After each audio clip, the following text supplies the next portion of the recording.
She didn't tell anyone because she didn't want us to try to talk her into chemo and such when she was nearly 90. She passed very quickly after she entered the hospice, and meeting up for the funeral was the first time I'd seen my stepmother in person since I graduated from high school. I avoided her, and spent most of the time talking to my grandparents and my aunt. Even my mother came to the funeral, and I could tell she was very distraught about my great-grandmother's death. It was a lovely service in her tiny Methodist church, and then she was buried next to my great-grandfather in the nearby cemetery. My grandmother asked everyone to stay in town while she handled the will, and then we'd separate everything out. I told her I couldn't afford to, but I wasn't working at the time and she offered to let me stay at her house. My great-grandmother's house was locked up like a vault.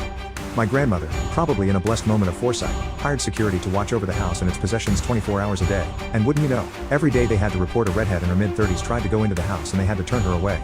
About 3 weeks later, my grandmother called everyone together at my great-grandmother's house to handle the will. Please friends, line the llamas up to the left, yourselves to the right, and snacks will be handed out in an orderly fashion. My grandmother decided to do a reading of the will. I am about 100%